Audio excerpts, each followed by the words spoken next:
Good afternoon, good morning, wherever you may be. For some people, it's a good morning. For others, it's a good afternoon.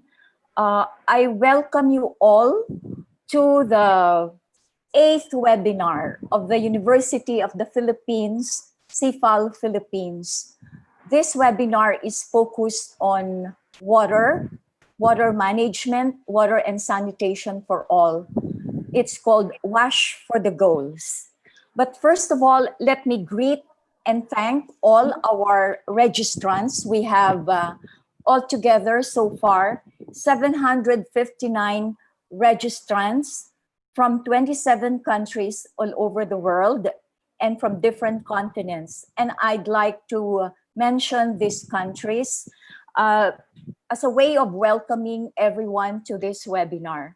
Our attendees come from India, Indonesia, Uganda, Liberia, Kenya, Ethiopia, Tanzania, Malawi, Pakistan, Egypt, Nepal, Hong Kong, China, Thailand, Saudi Arabia, Morocco, United States of America, Australia, Netherlands, the United Kingdom, Bosnia, Herzegovina, France, Bolivia, Uruguay, Colombia, Russia, and of course, a big number from the Philippines. We also have as our attendees representatives from different agencies and organizations, such as the Philippine Department of Education, the Department of Science and Technology, the Department of Agrarian Reform, Food and Drugs Authority, the Department of Social Welfare and Development, the Department of Health, the University of the Philippines, Philippine General Hospital, the National Water Resources Board, the MWSS, the Metropolitan Water Works System, the different local government units, the USAID, GIZ, the FAO, Asian Development Bank. Thank you also for joining us, Ayala Foundation, Manila Water Foundation, the Ramon Aboitiz Foundation, and different youth organizations. So thank you very much for joining us in today's webinar, sponsored by the University of the Philippines, CIFAL Philippines, but also in partnership with a number of organizations. These organizations' names are flashed on the screen, as you can see. We have Oxfam Philippines, the KWR, the IHE in Delft, Philippine Business for Social Progress, Water Alliance, Manila Water, and Ramon Aboitiz Foundation. So thank you very much for your trust and for your confidence in partnering and joining us. Let me say as an introduction that, as I mentioned, this is the 8th webinar of the UP-CIFAL Philippines. CIFAL Philippines is affiliated center, one of the 20 affiliated centers under the United Nations Institute for Training and Research, whose ultimate goal and purpose is to promote the Sustainable Development Goals of the United Nations. In this regard, we have not stopped despite the pandemic that has affected us worldwide. We did not cease to be overcome by the pandemic. Instead, we continue to engage in conversations, in knowledge sharing, and in reflecting on what are actually challenging issues of sustainability and issues of sustainable development goals. For today, Wash for the Goals, which is meant to be a discussion on ensuring clean water and sanitation for all, is actually intertwined and linked to two important sustainable development goals of the United Nations. And these are goal number 6, which is clean water and sanitation. And the other one, of course, is linked to SDG number 3, which is good health and well-being. If one looks closely at this SDG, I'd like to bring out specifically the target of SDG 6, particularly 6.3, which says that by 2030, we should be able to improve water quality by reducing pollution, eliminating dumping and minimizing release of hazardous chemicals and materials, halving the proportion of untreated wastewater, and substantially increasing recycling and safe reuse globally. Likewise, 6.5 target of the SDG 6 says we should be able to implement integrated water resources management at all levels, including through trans-boundary cooperation as appropriate. And in this regard, we are expected to expand international cooperation and capacity building support, especially to developing countries in water and sanitation related activities and programs, which of course include water harvesting, desalination, water efficiency, wastewater treatment, recycling, and reuse technologies. Likewise, such WASH for the goals will effectively and will naturally link to SDG 3, which is good health and well-being, such that in 3.9, target 3.9 of SDG 3 says we should be able to substantially reduce the number of deaths and illnesses from hazardous chemicals in air, water, and soil pollution and contamination. Ladies and gentlemen, I do not wish to take any more of our precious time because today we are honored to be joined by experts from different sectors, but they are all experts in the field of clean water, sanitation, water management, water engineering, and so on. Today, our experts come from one, a development sector and from the community. We also have experts from the private sector, one from the government agency of the Philippines, the National Economic and Planning Authority, Planning and Development. And we have two experts from Delft University, but who come really from Serbia. Therefore, what we have today is expectedly going to be a very rich sharing of information, of experiences, and probably raising some questions and more issues to be tackled for the coming days. I wish to also say that as part of the rules in this webinar, we will have to allocate the time equally as much as possible among our speakers.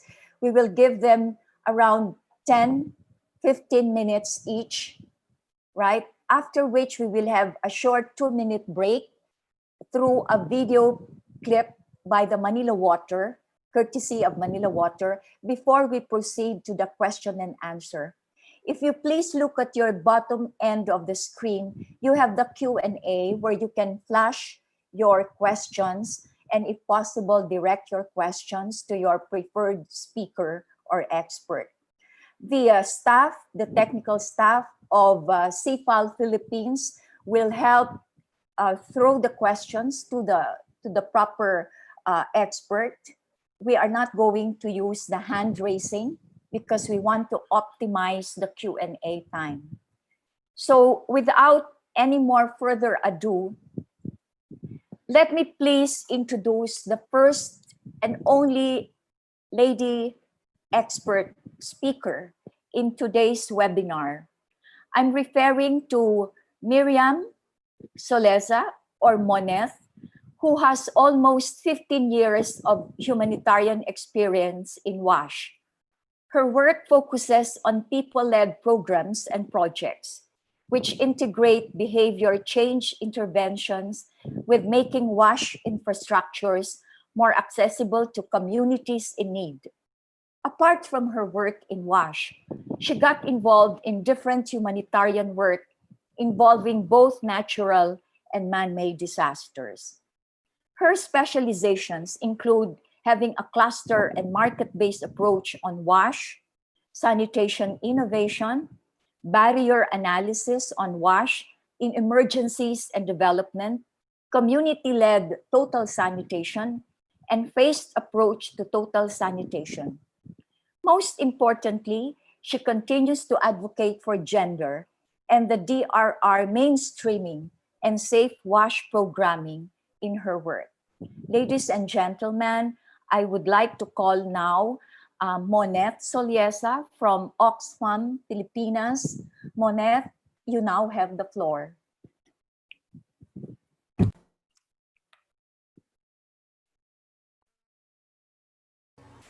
Yes, thank you so much, Dr. Edna po, and of course, thank you so much, UP-CIFAL, for inviting Oxfam Philippines. Okay, first, before I start, I would like to recognize all the participants all over the globe. Good morning to other participants, and good afternoon for the Filipino participants.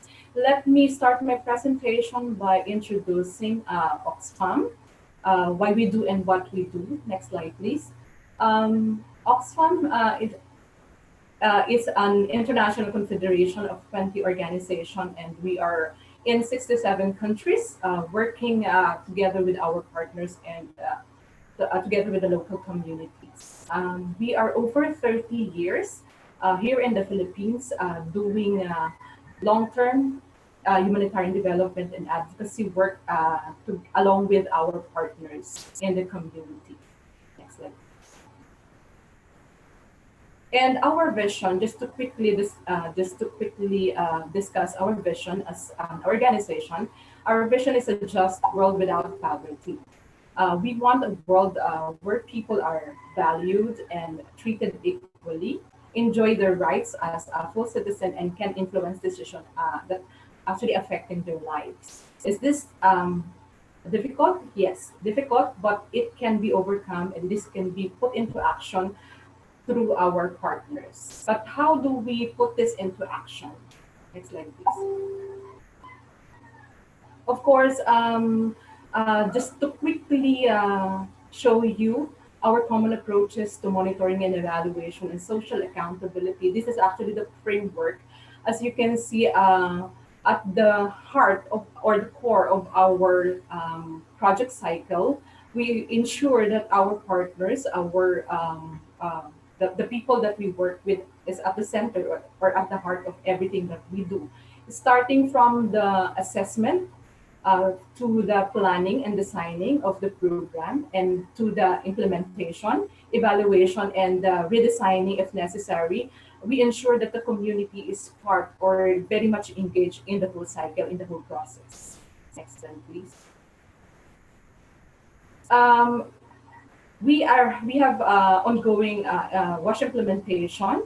So just to briefly discuss what are those WASH-related interventions that the Oxfam Philippines is doing. Firstly, we are commissioned by the Department of Health and UNICEF to draft the policy and technical guidelines of the WASH in emergencies. We are actually working closely with the government, from the national level down to the regional, down to the provincial level. So we are actually on the last leg of our draft, on the drafting of these technical guidelines, and it actually gone through a lot of thorough consultation on the different levels. Secondly, we are responding to the unmet humanitarian needs of the most vulnerable conflict-affected population in Mindanao. So we call the project RICH. So it's a life-saving intervention for the conflict-affected families in Maguindanao. And the two bullets are particularly focusing on the preparedness and resiliency of the community, the strengthening urban preparedness through preemptive action project. And the other one is the alert project, where the focus is in Samar. The first bullet is focusing in Maguindanao as well. Let me also elaborate on the next project that we are currently implementing, particularly on the Hygiene Behavioral Change Coalition, or the HPCC project under Unilever, funded by Unilever, and our back donor is DFID. This is particularly focusing on the pandemic, on the COVID-19. We actually, the focus of this, the aim of this project is to contribute on the reduction of the transmission of the COVID-19, and as well as we also have existing implementation for the Taal displaced families. Next slide, please. Working with the people, as I've mentioned, we ensure that our implementation, the people that we are working with is at the heart of everything that we do. So we value our relationship and the feedback of the community, and we are aiming for a longer and a sustainable behavior change in terms of health and hygiene practices, raising awareness through engaging the community, using participatory approaches, and then how to ensure that this behavior change are putting into action. We ensure we are actually influencing the behavior and championing the community. So we have the care champions, we're engaging the religious leaders, the barangay council, and the community itself. But how? At this time, at point in time of pandemic, we are maximizing the digital platform, the media channels, radio, TV, newspapers, social media, and also maximizing IEC materials and other channels. We also recognize and strengthen the participatory, the engagement of the users of the WASH facilities. We are forming WASH committees and ensuring that the WASH committees are handing it over to the community, the WASH facilities, the infrastructure, and making sure that they are committed in terms of operation and maintenance of the facilities. So we are building the sense of ownership and trust of the community by doing this. Next slide, please.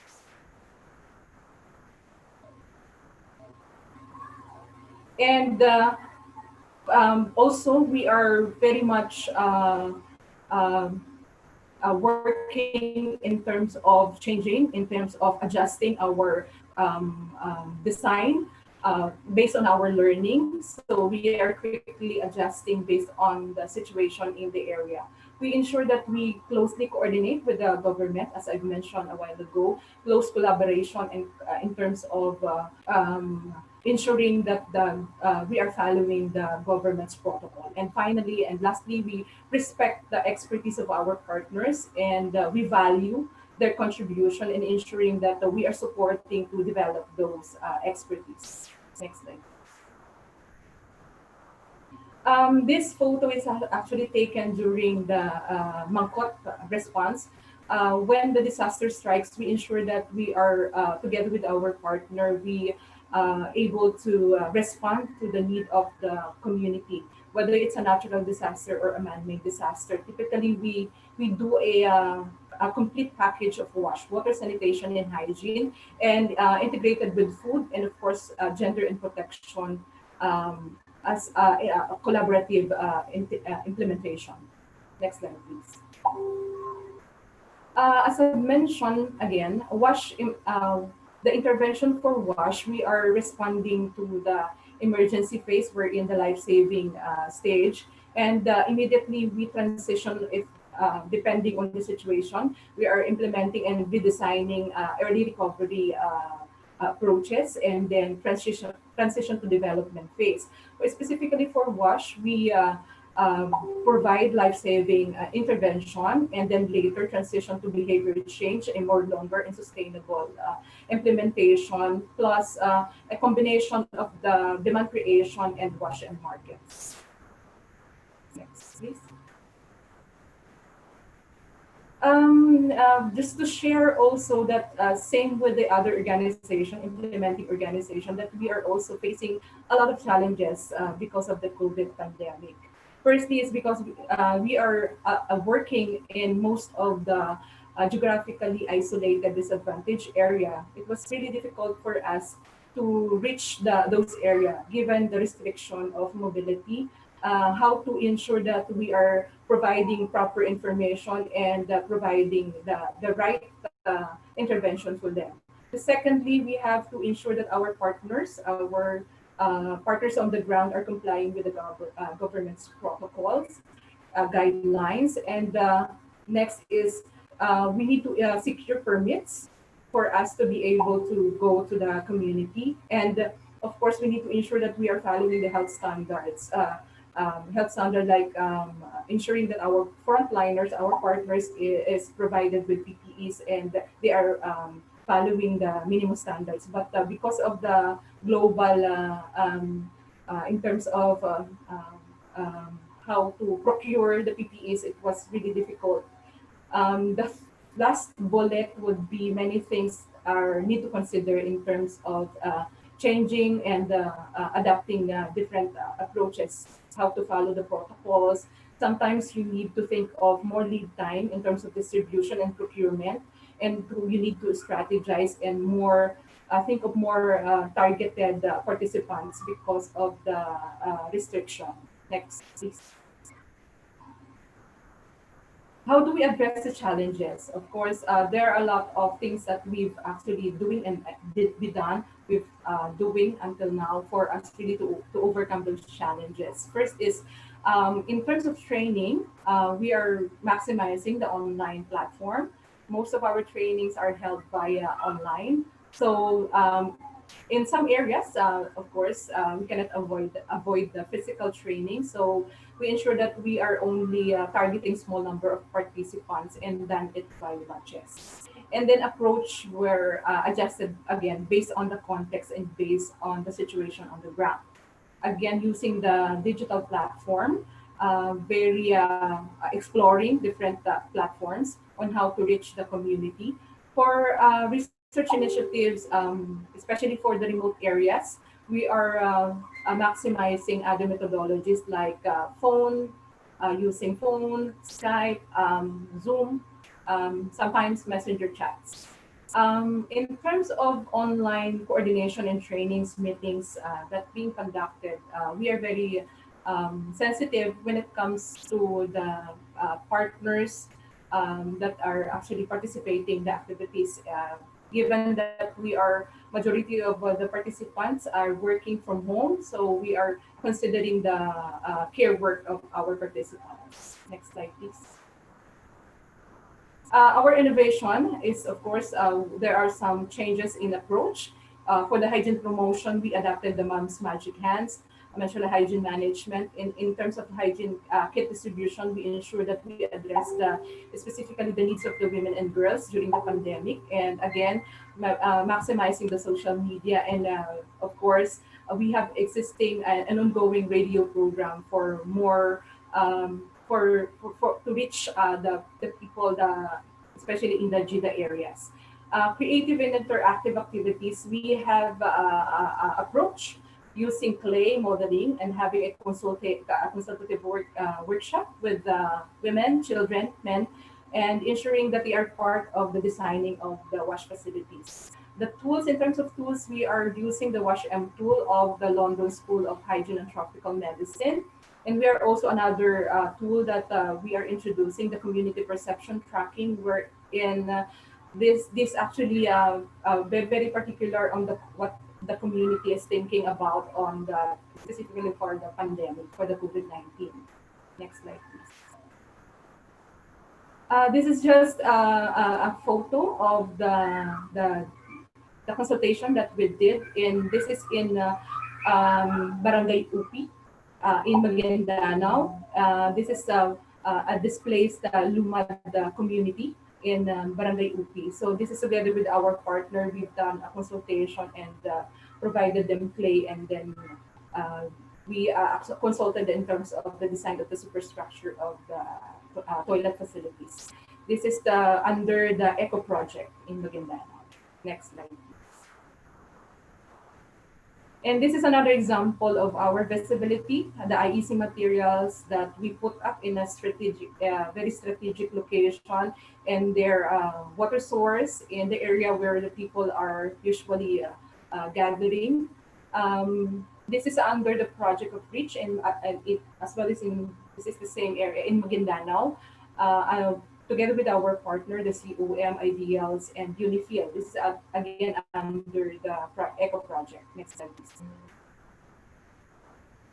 And this one is one of our barangay in, we are implementing in one barangay of Fairview in Quezon City, wherein we provide kits, life-saving support for those affected by the pandemic. We call it the Care for Wife Project. Next slide. And just to briefly, just to show you that the Oxfam is working with 17 partners across the country, and we were able to reach 13 million plus individual with a composition of WASH, gender and protection, cash grants, emergency food security and livelihoods, EFSBL, risk communication and coordination. So these are the people that we were able to reach. Next slide. And lessons that we learned, because we have a long-term engagement on the ground. So we have a good relationship with the government units, start from the local government units down to the barangay BLGU. So we were able to establish that relationship. So trust among the community members and the partners. So it was easy for us to get information despite of the lockdown situation. And we are actually maximizing, since we have long existence in the area, we were able to maximize our trained volunteers, the barangay health workers, in conducting the baseline and conducting other activities just to reach those hard to reach areas. And we are actually doing ongoing, we have an ongoing training, the IPC training for our trained volunteers. It's just a follow-up training for them. So to be so that it will be more sustainable. And then the communities are actually responsive on the intervention and able to provide us feedback. And the good thing is that we immediately respond to those feedbacks. So we are actually, that's one of the strategy to maintain the trust of the community. Next slide, please. In just one, this is the last slide. The conclusion is, given the uncertainty of this pandemic, the relationship, it's very, very important that we build a good relationship with our partners, with the government, with the community, and the people. We value their voice, and we value their contribution for us really to deliver a quality work. And another important thing is to keep our communication line open and be transparent and become accountable by listening to the community's feedback and delivering what we committed to the community, and constantly consulting and valuing the voices of the community. So that's it on my part. Next slide, please, if you have questions. Oh, sorry, I still have one more presentation. Sorry about that. For the recommendation, very quickly, sorry. Be sensitive to the needs of the be sensitive on the needs. So it should be, the implementation should be based on the needs of the community and based on the context, because we are working in a Islamic practicing community and some are in the Christian practicing community. So it should be the implementation should be suitable on the needs. Ensuring that partners and communities that we work with are following the government's protocols and guidelines, very important. And then continue to support the government on delivering the services, especially those GIDA areas, the hard to reach areas, and of course, close coordination with stakeholders, with the partners, and flexibility in terms of redesigning the approach and being more creative in ensuring, again, that the community is part of the whole process, the whole cycle, the whole program cycle. Thank you so much. That's it. Thank you very much, Monette, for that very, broad, very enlightening sharing of experiences of Oxfam Filipinas on the ground. That's really very well grounded among the communities and especially among vulnerable groups in the country on WASH. And please, for those who would like to raise questions, keep your questions or write them in the Q&A box, because we will deal with the questions later on when we finish the experts' presentations. Thank you so much. Now we go to our second expert, and he comes from the private sector, Mr. Elvin Ivan Uy, who is Deputy Executive Director of the Philippine Business for Social Progress, PBSP, and who is serving as really a platform for the Water Alliance in terms of multi-sectoral advocacy on water. Elvin is Deputy Executive Director of Philippine Business for Social Progress, the country's largest business-led non-government organization at the forefront of strategic corporate citizenship and business sector leadership for sustainable development and poverty reduction. Elvin is a former Assistant Secretary and K-12 Program Coordinator of the Department of Education, DepEd. Before and after stint in the public sector, Elvin did product management, business development, strategic management, and sustainability in local telecommunications and steel industries. He is a recipient of the 2017 Carnegie Mellon University Outstanding Recent Alumni Award. And he actually took his master's in public policy and management with highest distinction from the Carnegie Mellon University in Australia, and an electronics and communications engineering degree from the De La Salle University. So without any more further ado, I'd like to call on Elvin, please. Good day to everyone, and thank you to UP-CIFAL Philippines, led by Dr. Edna Ko, for having PBSP and the Water Alliance. PBSP has been an active member of UP-CIFAL, and we are quite excited to be part of this webinar. So for my 15 minutes, I'll talk a bit about what PBSP is, especially for those of you who are not from the Philippines. We'll also talk about the Water Alliance and why it was formed, what we have been doing for the past number of years, and how the Alliance is adapting to the new normal, given the pandemic and also the economic recession. Next slide, please.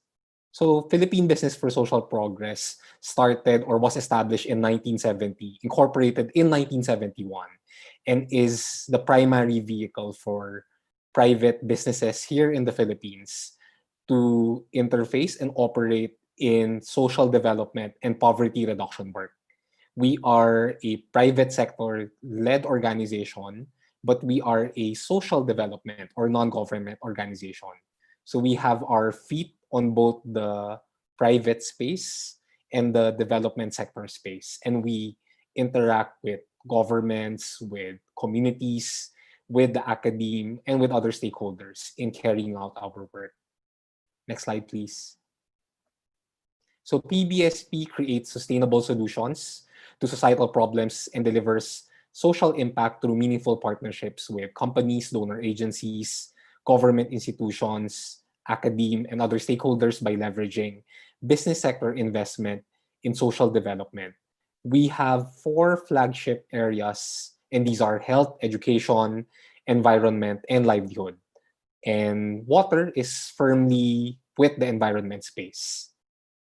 And these are 4 areas which we have tried to play both a strategic and a operational role in for the past few decades to make sure that we try to move the needle in terms of poverty alleviation and community development. Next slide. So now let me talk a bit more about the Water Alliance, why it was created in the first place, what it was meant to do, and what we have been doing for the past few years. Next slide, please. So before I introduce Water Alliance, let me speak about our challenges with our water resource here in the Philippines. So water availability is threatened by several major water resource problems, such as increasing water demand due to drastic growth in population, water resources pollution, droughts, and flooding, and weak institutional framework. Water quality challenges include increasing or decreasing groundwater and surface water pollution. Water quality challenges like drought and flooding have also increased damages in recent years due to deteriorating watersheds, high economic and population growth, and due to the changing climate. In short, increasing water demand using diminishing water resources while the world gets warmer. Next slide, please. There were two separate but similar studies that were conducted, and both projected that by 2025, several areas in the Philippines will have extreme water shortage. The first one is by the De La Salle University School of Economics back in 2015 that identified cities such as Metro Cebu, Zamboanga, Davao, Bacolod, Cagayan de Oro, and Baguio as, as the major cities that will experience extreme water shortage. The second study, a more recent one by the University of the Philippines in Los Baños, and was funded by the National Water Resources Board. This study identified 4 regions that will experience extreme water shortage by 2025, if not sooner. And these 4 regions are Central Luzon, Southern Luzon, Cagayan Valley, and Bicol. In the next slide, as water stress is expected to worsen, the business community have high stakes, being one of the heavy users of water. And these are in the areas of agriculture, manufacturing, and energy. Recognizing the private sector's critical role in helping address this water security challenge, PBSP, in partnership with USAID Be Secure project, organized the Water Alliance in the last quarter of 2015. Now, Be Secure was a 4-year project that sought to promote good governance and build capacity for long-term water security, improve access to water and wastewater treatment services, and build more resilient communities. Despite that, the project was conducted in 2017 or was concluded in 2017, but PBSP, as the Secretariat for the Water Alliance, decided to continue this platform long or even after the USAID project stopped or had been concluded. Next slide, please. So the Water Alliance was formed to bring together like-minded groups and individuals to, number one, make the whole country aware that there is a water crisis, which will be more acute and severe by 2025.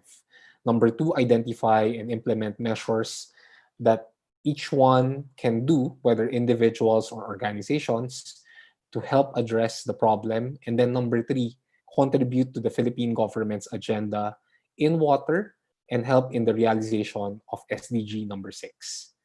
Next slide. Water Alliance is a multi-sectoral partnership platform established by concerned business leaders that is committed to contribute to government efforts in solving water security issues. Included in its membership are representatives from the government, academe, and research institutions, and non-government organizations, as well as committed individuals. Next slide. The Water Alliance is chaired by Giles Puno, President and CEO of First Gen Corporation. The Alliance aims for the significant involvement of the entire membership in various forms through task-based committees that will do the groundwork in the areas of strategic importance.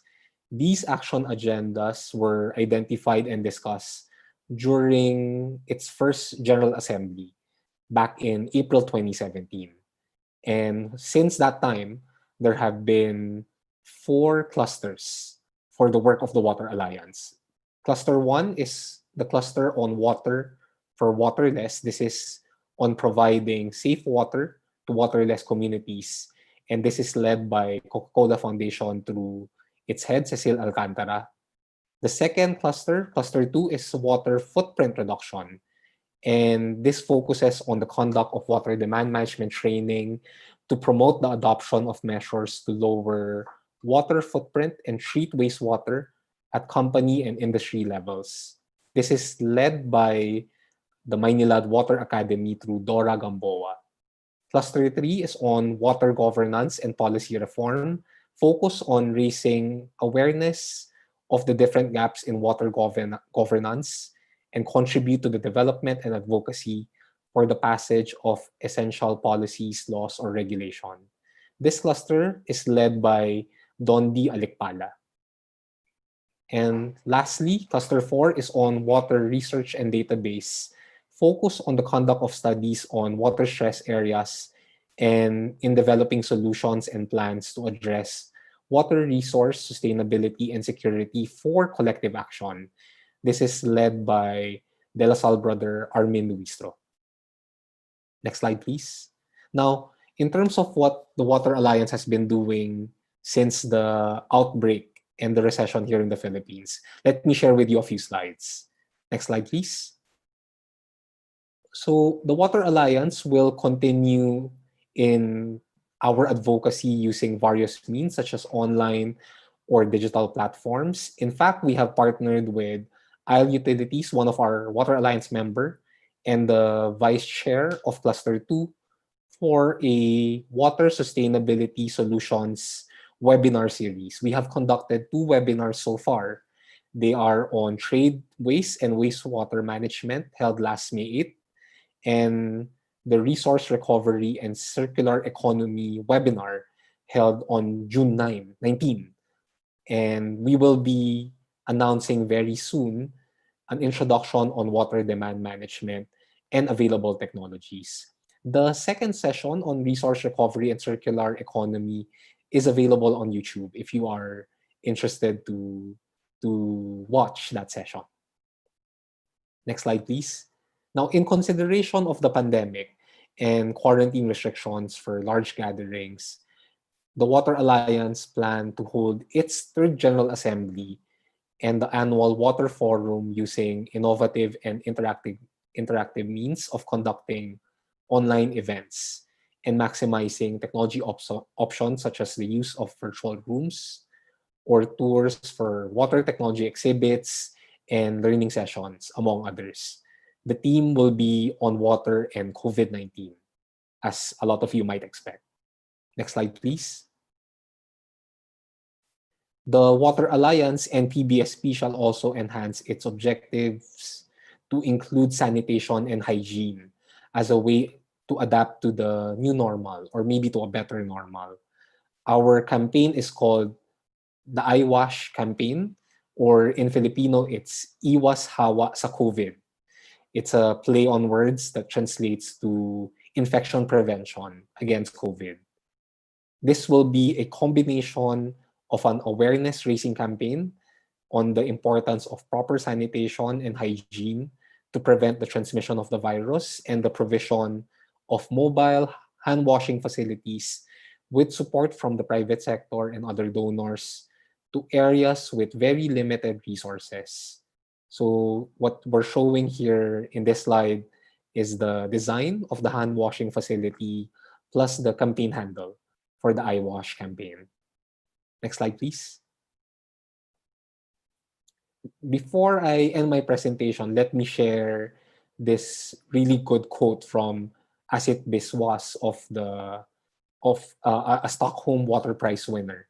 The main problem is not the physical scarcity of water, but its continued mismanagement. While scarcity is a big challenge, the mismanagement of it has exacerbated water stress and insecurity across communities, particularly those from the marginalized sectors. And I think it behooves everyone in this forum and those outside, whether you're in the private sector, in government, in the development space, in academia, or as everyday Filipinos or community members throughout the globe, to take part in solutions that will address these issues. Let me end in the next slide by saying thank you very much for your attention.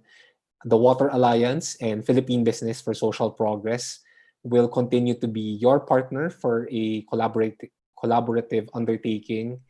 And if you are interested to work with us or to know more about Water Alliance and the work that we do with the Alliance, please feel free to send an email to wateralliance@pbsp.org.ph. So again, thank you. Good afternoon. Maraming salamat. Thank you very much, Elvin, for that well-said advocacy line, and also the challenge for more people and more sectors to be involved in addressing the difficulty, the challenges of managing water. So again, we're seeing some of the questions already being flashed in the Q&A box. And later on, we will deal with these questions. If you wish, you can address the questions also and mention the name of the speaker who you wish to answer your question. So in the meantime, our speakers can also try to look at the Q&A board and see what the questions are for later. So let me now jump into another sector, the boss, the government sector. And I'd like to call on someone who has long been at the National Economic and Development Authority. He is an assistant secretary in the investment programming group of NEDA. Mr. Planta, Roderick M. Planta, is actually assistant secretary for infrastructure development of the investment programming group of NEDA. He is responsible for infrastructure planning and investment programming, and he is likewise supervisor of the appraisal of major capital projects. Now 25 years with NEDA, nabuking ko kayo, ASEC. ASEC Planta is a career official who started as a junior engineer at the infrastructure staff and rose through the ranks to his current position in 2018. ASEC Planta holds a master's degree in development economics from the University of the Philippines and a bachelor's degree in civil engineering also from the UP naming mahal. So without any further ado, I'd like to give the floor now to Assistant Secretary of NEDA, Roderick Planta. Sir. Thank you for the kind words, Dr. Ednaco, and also thank you to CIFAL for inviting our institution to this event. And good day to everyone. My presentation this afternoon represents the latest iteration of the Executive Department's thinking and the optimal institutional setup for the sector. As you know, this has been a continuing and collective effort of various institutions, NEDA, and most likely the institutions that you represent now. And it dates back, as per our records, as far as 1996. So next slide, please.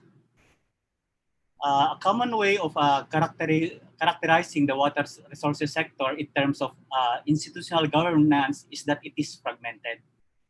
And under the current sector institutional setup, the development and the regulatory functions of the sector are vested in different entities, often with overlapping and conflicting roles. This matrix shown on screen and as popularized by Dr. Agnes Rola of UP Los Baños summarizes the agencies and their roles and responsibilities. And the column on the right tells you what happens when you have 32 or more agencies going their own separate way. So thus, the creation of the Department of Water Resources, DWR, and the Water Regulatory Commission, in our mind, is intended to remedy this fragmented institutional setup of the sector. Next slide, please. In a nutshell, this slide shows the DWR and WRC nexus and the proposed reform pathway. The second row would be the existing institutional structure. The third row would be in the interim short-term reform pathway, and the bottom row would be the medium to long-term reform pathway. The last row would require legislation. That's why we need an interim solution. If that doesn't happen, it's basically strengthening the WRB and transforming it into a National Water Management Council. And from this slide, we can clearly show that we want to have two distinct and separate entities, one with the powers for economic regulation, and one for policy plan formulation and coordination, as well as regulation. So that's the normal functioning of the department, a Department of Water Resources, and a regulatory commission. Next slide, please. Basically, the next two slides would highlight the functions of the Department of Water Resources. So it's an overall apex body consolidating all water-related mandates. Will be in charge of overall planning, policy formulation, management of the sector. And then a basic function of the new agency would be to implement the Water Code of the Philippines and the Philippine Clean Water Act. And while we are at SDG 6, it will also be the responsible institution for attaining universal access to safe water supply and improved sanitation. Next slide, please. We all know about the IWRM approach and that it has been accepted internationally as the way forward for efficient, equitable, and sustainable development and management of the world's limited water resources. So a function of this department would be the formulation of the National Water Resources Management Master Plan, also the setting up and capacitating of river basin organizations, and conducting or developing and updating of comprehensive basin-wide master plans. Next slide would be the organizational structure of the Department of Water Resources. So it's a regular department with other undersecretaries, assistant secretaries. What's new probably there's a National Water Sector Policy Board. This is a collegial policy steering and advisory board, similar to the existing National Water Resources Board, but can also be viewed as a redundancy to smoothen the transition options of subsuming functions, transferring functions of existing departments. Next slide, please. A graphical representation of offices and functions to be fully subsumed by the department. So the NWRB, the DA, the PRRC, Department of Interior and Local Government, some units also of the Department of Environment and Natural Resources. So it's a cut and paste, if you so to speak. We're creating a department from existing units in other departments. Next slide would be the specific functions to be transferred to Department of Water Resources, principally from the Department of Public Works and Highways, and also from the Department of Natural Resources and Department of Natural Resources. So some bureaus and some groups in the DWH and 2 bureaus at DNR. Next slide is just saying that even with the Department of Water Resources, we'll still would have to interface with other agencies for DNR and Watershed Management and Protection, DA for Agricultural Development, other entities such as NDRRMC, Philippine Reclamation Authority, Economic Zone Authorities, the LGUs, Department of Tourism, Department of Health, DOE, Department of Energy and National Power Corporation, as well as the science agencies, Climate Change Commission, Pag-asa, NAMRIA. Okay, the next slide would be just another truncated version of the reform pathway I presented earlier, basically transforming NWRB into a department. As I guess as a context, based on our records, for NWRB, about 13 people are processing about 8,000 water rights application and monitoring about 22,000 water permits nationwide. And then 13 people also are processing about 350 CPC application and monitoring about 70 plus water service providers. So it's a tall job for a small organization. We want a regional presence also of this National Water Resources Board. But a Department of Water Resources would be the ideal move. So now let me turn to the Water Regulatory Commission. So as I mentioned earlier, with several entities doing economic regulation, this would result to an assortment of varying standards, tariff setting methodologies, also including uncoordinated planning and decision making. So you want a single independent and quasi-judicial regulatory body for the water supply and sanitation sector, and it will be vested with the powers of a regular regulatory commission. And with this WRC, the economic regulation would be separated from the policy plan formulation, which will be done by the department. And finally, it will address the fragmentation of so many regulatory, other regulatory institutions like the MWSS RO, Regulatory Office, LUA, LLDA, SBMA, PESA, and TIESA. The TIESA is the infrastructure arm of the Department of Tourism, Tourism Infrastructure and Enterprise Zone. Okay, so an organigram of the structure of the Water Regulatory Commission.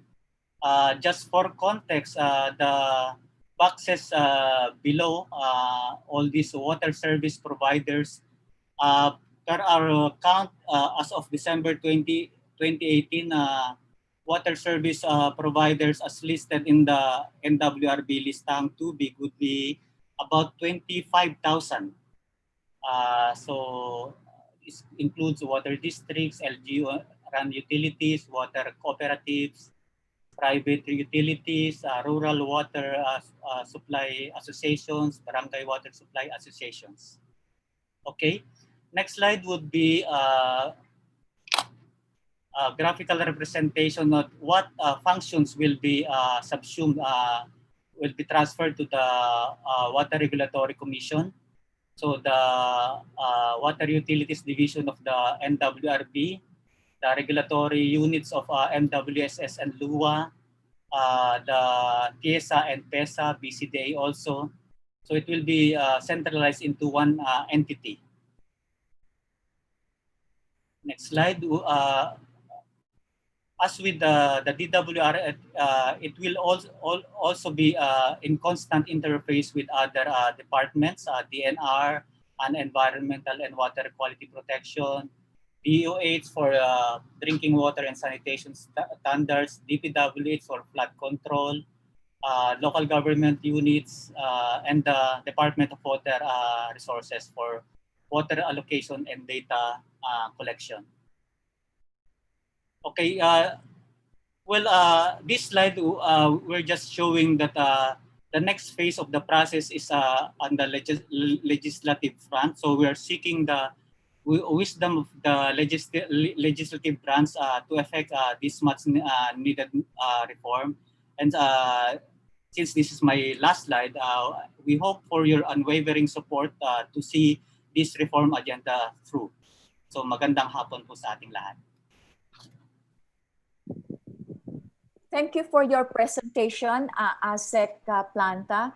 It looks to me that we have to do a little bit of simpler interpretation for the purpose of non-Filipino audiences because the complexity and the difficulty and exactly the challenge which ASEC seem to be presenting is that in the Philippines, we have to deal with convergent efforts. We have to deal with and we have to address how to collaborate more closely, not only amongst or at the level of the different government agencies, but also together with the other stakeholders in the water reform planet, right?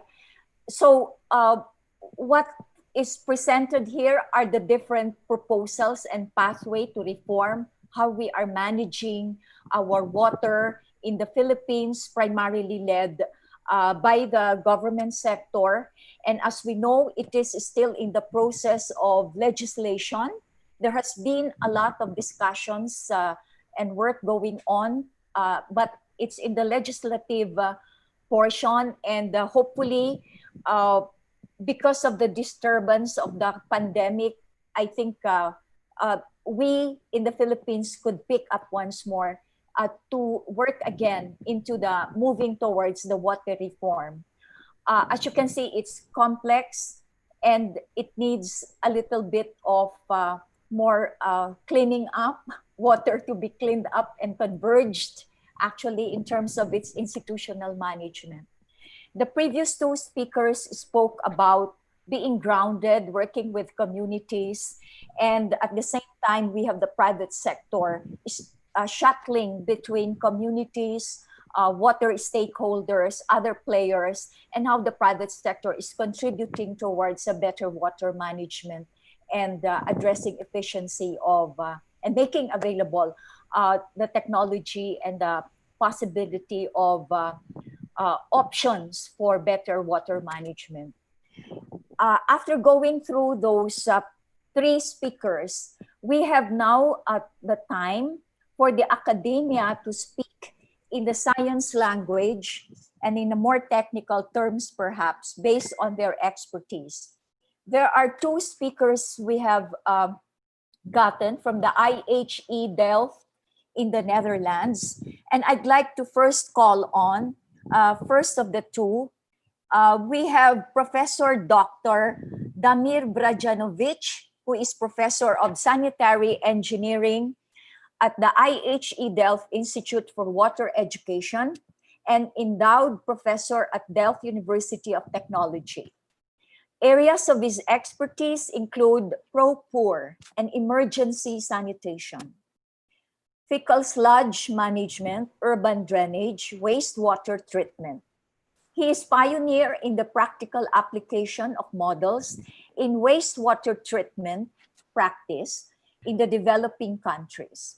He is co-inventor of what he calls DEMOS, the Digital Epidemic Observatory and Management System, and of the shit killer, what a name, of the device for excreta management in emergencies. The award-winning ESOS, the smart toilet, and the medical toilet Medilu, with funding by the Bill and Melinda Gates Foundation. In 2015, he became an IWA Fellow, and in 2018, he received the IWA Publishing Award, and in 2019, IWA Water and Development Research Award runner-up. So with no further ado, please let us welcome Professor Brajanovic. Thank you very much, Edna, for this nice introduction and for inviting me and Professor Savic from KWR Institute from the Netherlands. Today, we decided to share the presentation on a demos in the two parts. And the first part I will cover as you introduced, and the second part will be covered by Professor Savic. So the demos is a very new development that our two organizations with the partners put together only several weeks ago. It stands for Digital Epidemic Observatory and the Management System. And demos covers both sewered part of the cities and the non-sewered part of the cities. And I will talk mostly about the non-sewered part, and Professor Savic will talk about the sewered part of demos. So when you look into the urban area, in most of the countries, only part of the city is covered by sewage, and the other part is, if we are lucky, covered by the non-sewered decentralized sanitation, as we call it them also, on-site systems. Now, when we look into the system as such, we come with the approach on looking at the sewage as a mirror of society, mirror of public health, where we collect the data from the sewer systems based on a sewage surveillance and turn this data into meaningful results. However, in our concept, we don't only cover the sewage part of the area, as I mentioned, but also decentralized sanitation, where also the transfer stations, the sewage trucks and the fecal sludge trucks, and as well fecal sludge treatment plants are taken into account. Based on this collection of the data, we can collect the data about the community, and we can collect this data quickly and work them out into meaningful results using our smart technology. So that will be part in the second part of this program today. Next to that, we also deal with decentralized sanitation and data that we can obtain through the toilets. We developed a new toilet concept called Medilu, and Medilu stands for a new concept where the public health and sanitation technology meets.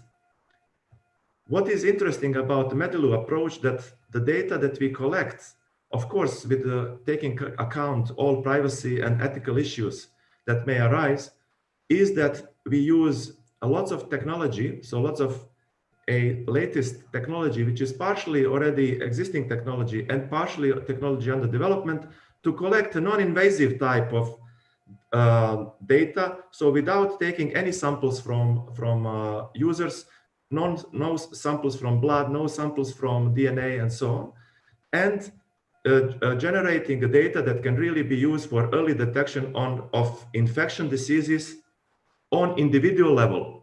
And this is a different when we talk about the sewage, where we get community data. And in our second part of the system, which is a Medilu system, we get data based on individual level. And what is also important, that these data are collected at sewage part and also non-sewage part. So we developed the two types of toilets that I will show you today. Ones are which are mostly used in, let's say, low and middle income countries. These are toilets positioned outside of the home. And also the second part that we recently developed are, let's say, rich man type of sanitation, where the toilets are positioned inside the households. And at the end, I will just mention a few words about the technology that you mentioned, that we call Shit Killer. And that is a technology that we designed to sanitize and dewater or dehydrate sewage sludge, septic sludge, and the fecal sludge. So I will give you a very brief overview of developments over last years. And please, next slide. The entire concept of using a toilets in direct connection to medicine and the public health, we started some years ago with support from Bill and Melinda Gates Foundation and Asian Development Bank.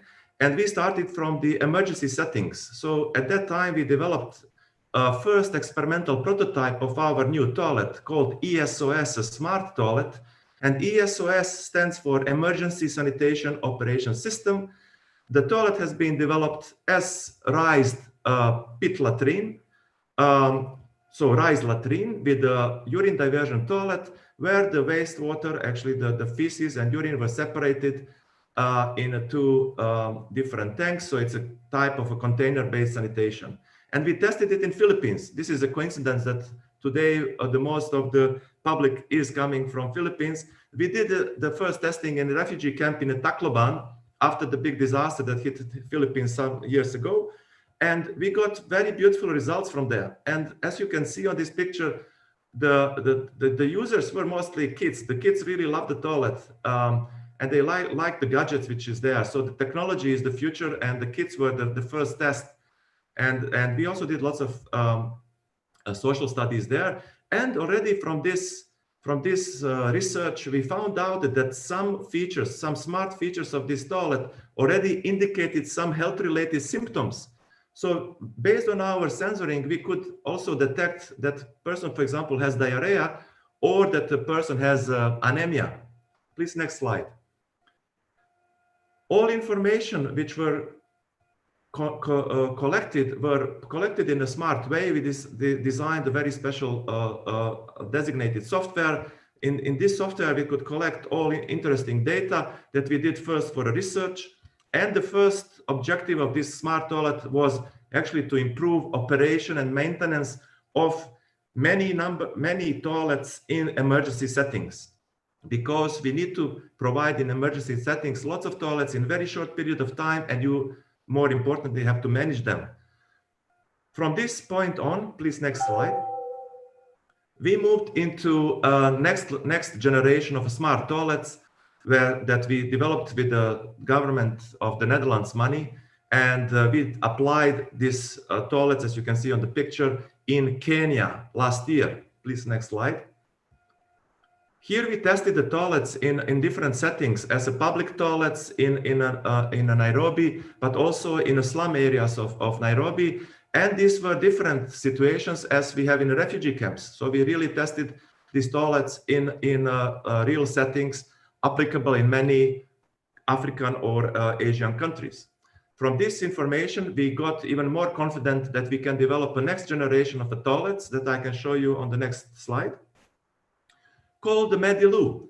This Medilu, the first approach was to upgrade the toilets that we have already developed, which is for low and middle income countries, to equip it with the additional sensors that would detect certain symptoms of a person's health, and with the smart software, transfer these symptoms into some kind of artificial intelligence supported system where we could get early detection or early pre-diagnosis of the person's health. And then we communicate this data either with the user or with the Ministry of Public Health or with the other authorities, depending on the situations under which these toilets are positioned. Please, next slide. Then bring us to something called Medilu Configurator, where you can see that on the slide, we have a different target groups where you can select where you want to put these toilets. And of course, all other conditions will really depend on the environment where you place such a toilets. And of course, we take care about privacy, about ethical aspects, but also this type of approaches can be used for three types of data. One is acute snapshot screening for people visiting the toilets. Secondly is acute early warning epidemics, like we will be talking today. And of course, we can use such medical toilets for chronic longitudinal monitoring of public health, as we call it now, precision health in the medical area. Please, next slide. This is probably the most interesting slide for you, where you will see on the left-hand side all the array of diseases that we think we can target with such toilets. And most of these diseases are targeting, let's say, the diseases common in the tropical countries. They are also called the tropical diseases. And many of these you will find also, unfortunately, in Philippines and some other countries which are on the list of today's webinar. Of course, we can look into the symptoms, and then based on the symptoms, we can decide about pre-diagnosis, and we can share this pre-diagnosis with the user. Of course, we are looking into many parameters like a temperature, stool and blood in a temperature, urine, a blood itself, heartbeat, weight, the length of the person, eyelid, eye white, skin and breath of the person. And we use different sensors, optical identification camera, hyperspectral camera, urine analysis, test strips, and lab-on-a-chip technology, putting that all in one system. Please, next slide. And then we are also aware that not all urban areas are covered with off-site sanitation, but also that in many countries, even if you are at the upper scale of the society, you still can get cholera or malaria or some other disease. And we also developed a Medilu bathroom, as you can see here. This is very recent development from last week. Please, next slide. Where you can see that in each different component of the bathroom, we have some sensors and some communication devices.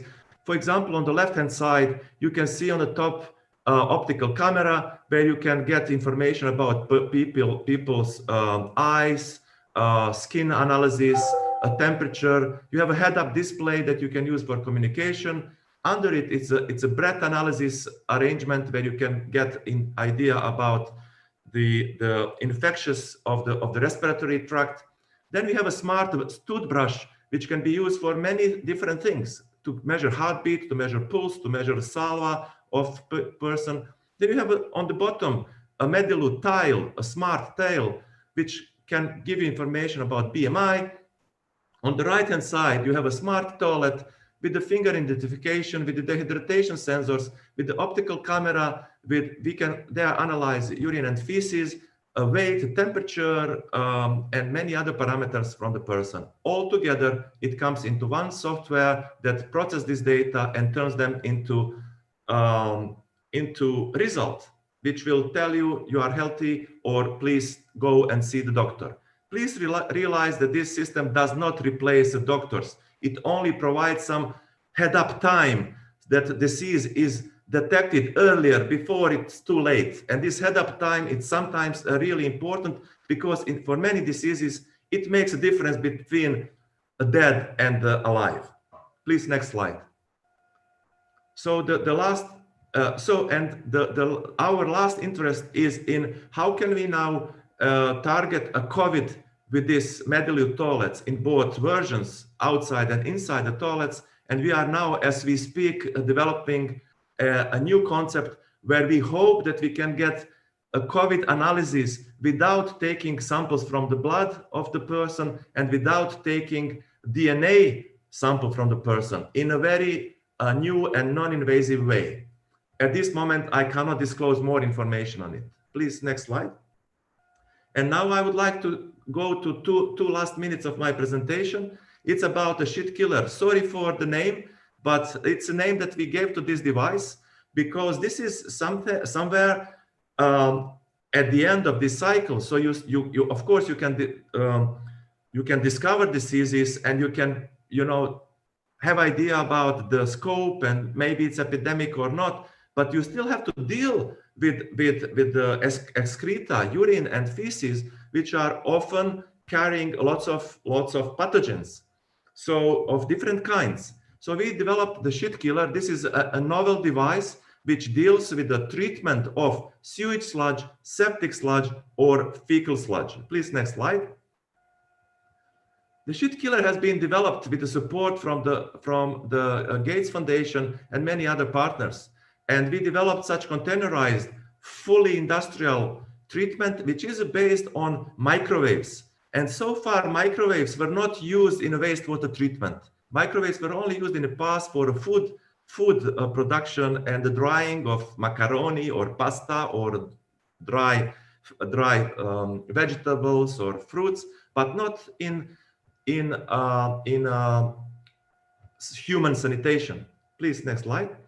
And we developed such a system and we tested it in Jordan in February this year, just before the outbreak of Corona. So if we would be a little bit lucky, we could also capture some Corona samples, but we tested some other pathogens in this system, and we provided totally pathogen-free dry sludge up to 95% of dry solids. So only 5% of water in it. And you can see samples of this dry sludge coming from the fecal sludge from Jordan. You can see also these bottles with the different media passing from the septic sludge until very clean water at the end. You can see at the end, the last bottle, this water is cleaner than the drinking water. It passes reverse osmosis. And in the middle, you see just below the logo of IAG, a pot with a dried sludge. And that dry sludge is the sludge that you see on the bigger photo below, which is pathogen-free. And you can handle this sludge with your bare hands and without any protective equipment. So we do believe that this technology is also efficient to remove a corona virus from a sludge, wastewater, or septic sludge.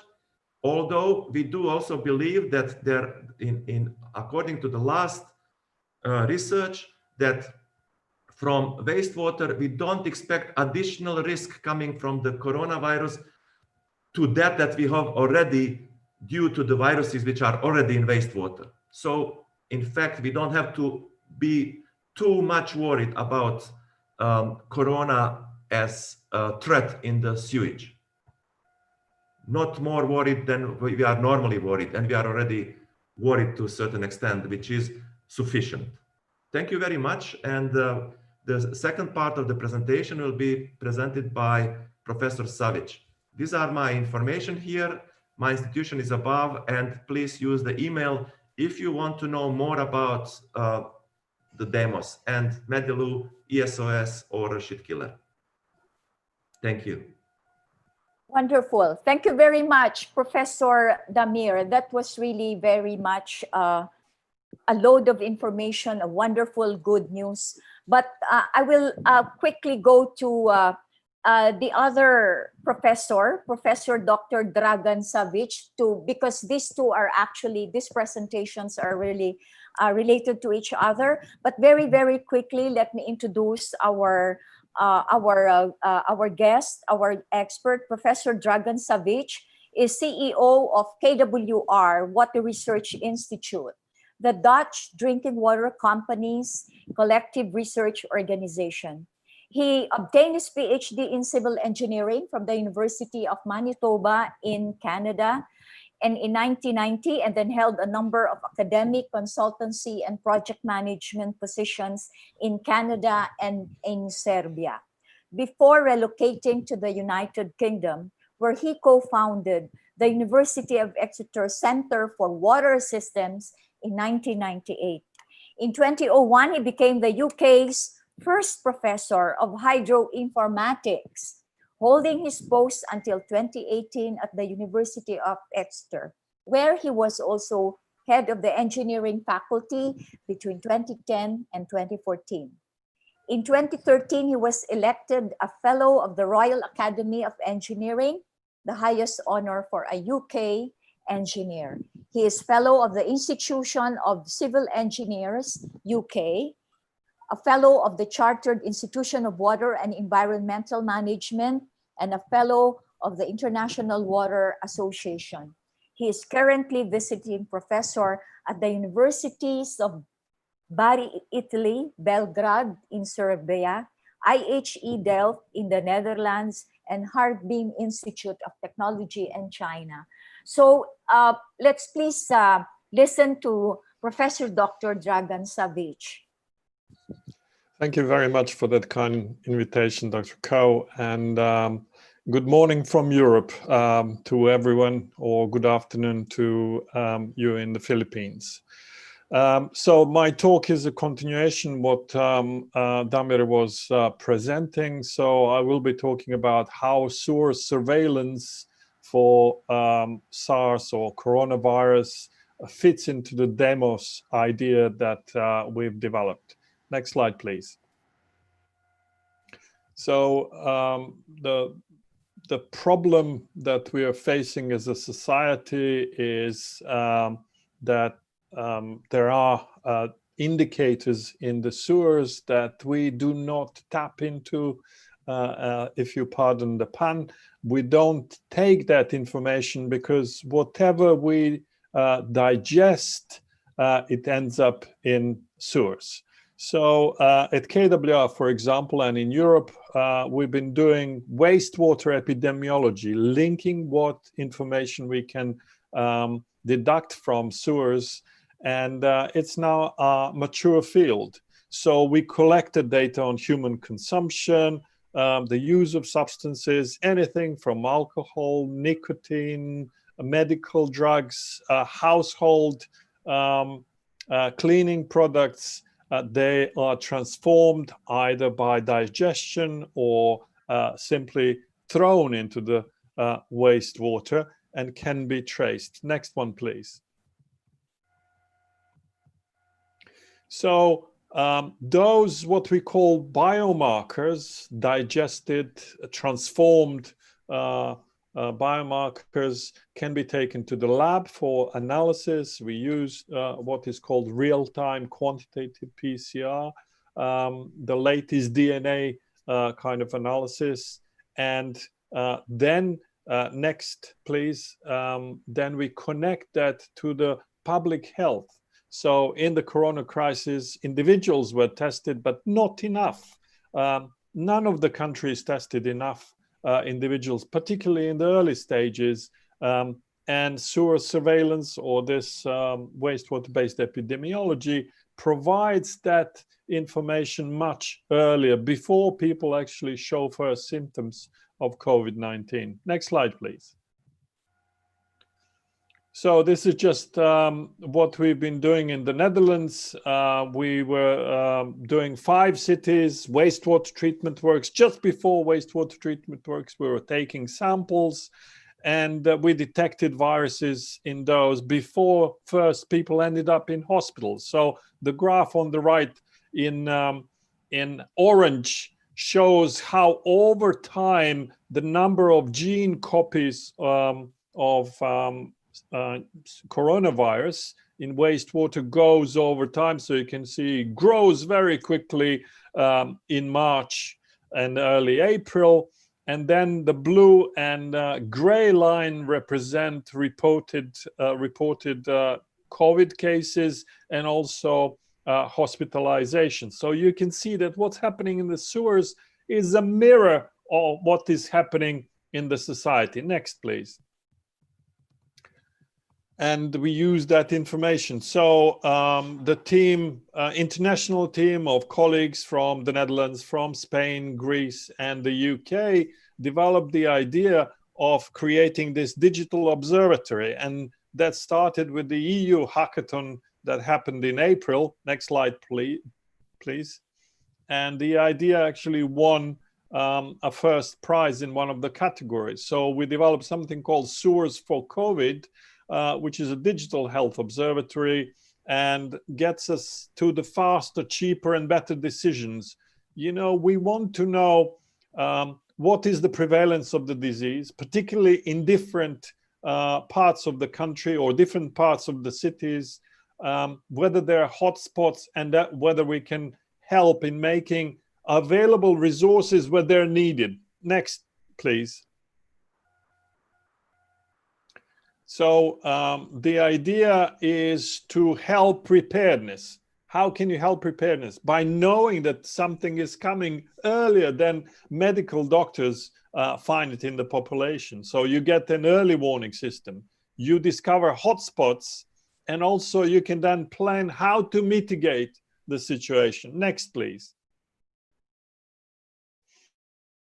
This online digital observatory. This is the map of Netherlands with all the municipalities there, and shows the concentration of SARS-CoV-2 in a visual way. So, you know, the darker the colors, or the more red the colors, the more people have been infected in that area. So you can easily zoom onto critical areas. Next, please.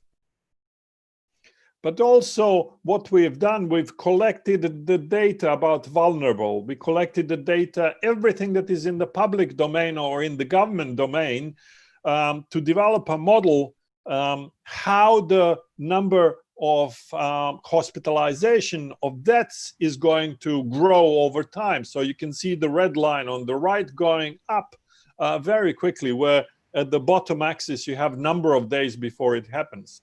So we want to slow that down. That's flattening the curve. Next one, please. So this one shows the model prediction if we implement certain measures. So you can select certain measures on the website, and you can see how the blue line is moved to the right. So it happens later on. Those infections or those hospitalizations happen much later with these interventions. Next slide, please.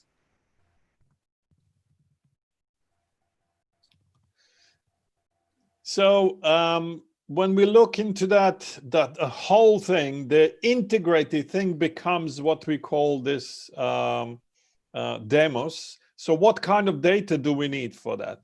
We look into sewer surveillance. We look into clinical and epidemic data, you know, from the data collected from individuals. So we combine the government data from various sources with our own sewer surveillance data, socioeconomic data, as I said, about the age distribution of the population, about the vulnerable type of population, and so on, about the GDP, because that impacts access to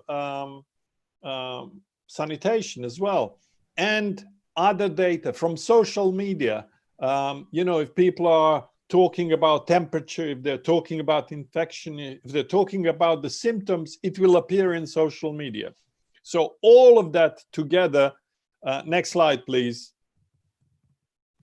And with what Professor Brjanovic showed, Medilu. So we're now talking about sewered and unsewered areas, and those areas that have a mixture of those.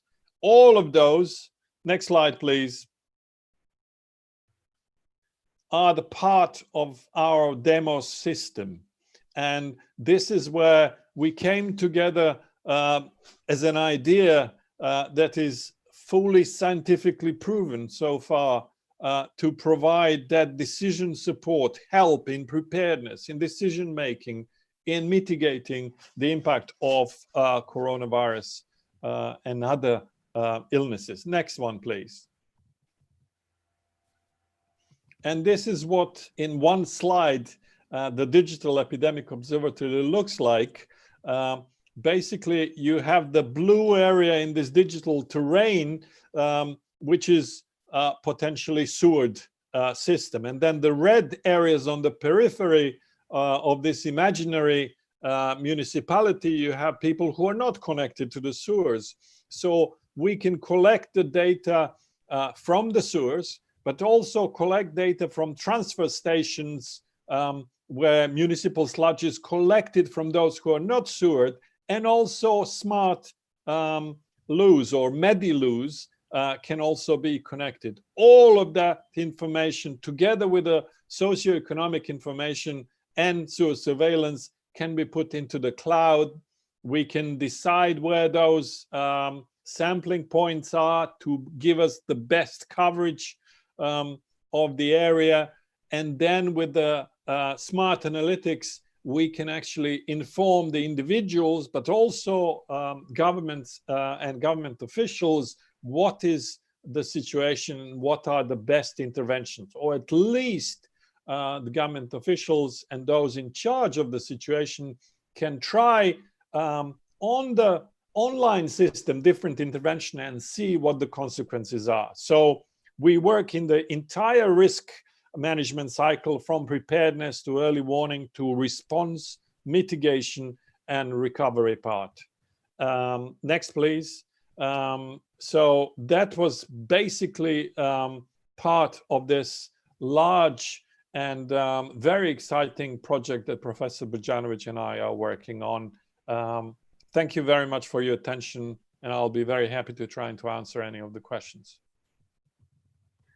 Thank you very much for that wonderful sharing by our two professors from the Netherlands. I think this is the time now to ask the questions. I will begin with the first one coming from Margarita Salandanan. And this question is addressed to all experts. How can we provide an efficient water system to the poorest communities in Mindanao? Mindanao is the southern part of the Philippines, most especially the Marawi Ground Zero community. So probably any one of the experts could, this is really a very poor community, a very poor area in the Philippines. So anyone can respond to this. Another one is to Professor Damir, related to on-site treatment of the fecal sludge in rural area.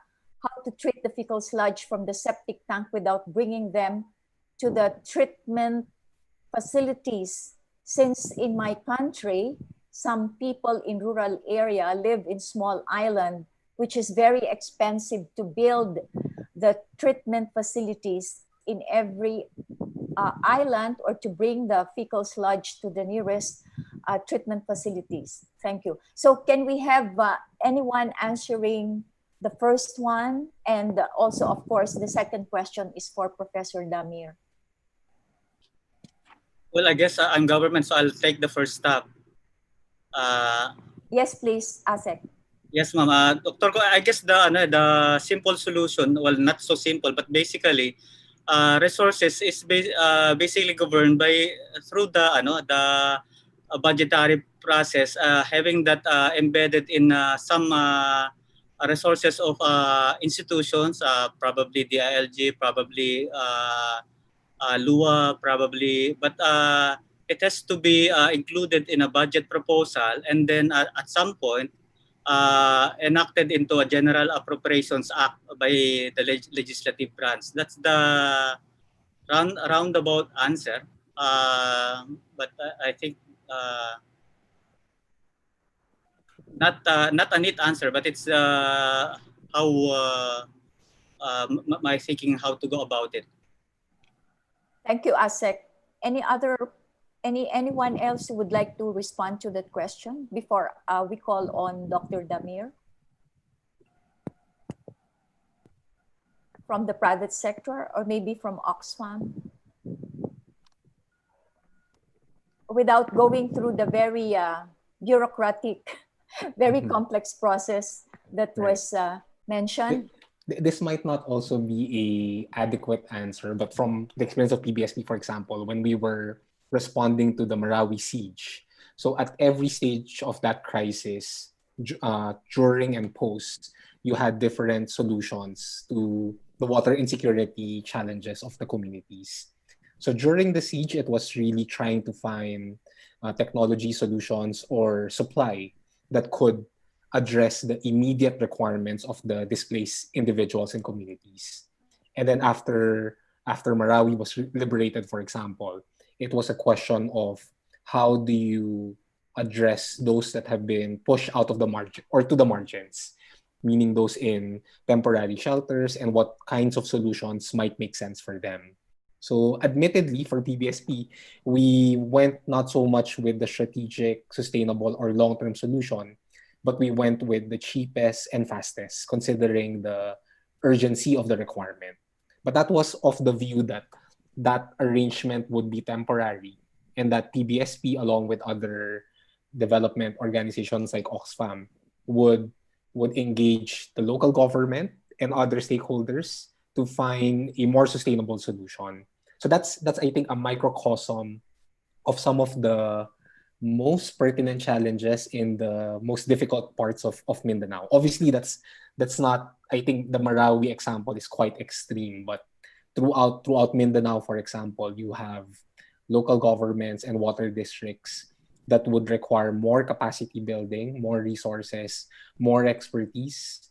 And that has been our view, at least for PBSP and the Water Alliance, that if we can be a partner for development and capacity building of these water districts and local governments, then the solutions might not be immediate, but that they might be, or they should be, more sustainable in the long term. Right. All right. Can we ask Professor Damir to respond to the question? This is about the on-site treatment of the fecal sludge in rural areas. If it is an island which is remote, it's expensive to build a facility. I think the question is not only relevant for these applications as the person asked, but also for other areas which are remote and scattered, where let's say traditional approaches are not working or are expensive or for whatever reasons are not applicable. It can also be that also institutional arrangements are not supporting such developments. So what we try to do is to, I call it, not don't let shit go to the treatment plant, but let the treatment plant go to the shit. Now, it's not so much academic explanation, but the what is behind it is that our system is mobile. Our system is designed as a mobile system. So you don't have to build a treatment plant at that little location there, which only maybe needs to be emptied once in 2 months or once in 2 years. You provide the mobile system the same as a truck system. And then once you need to do any treatment, you call, the treatment plant will come to you. It will be installed there for a day or maybe 2. The truck driver is, let's say, the educated serviceman of that plant, and they will treat it. And then as a result, they will provide you with the clean water that you can reuse, and they will provide you with also fertilizer that you can also reuse. If you don't want to do it, somebody will pick it up and take it away.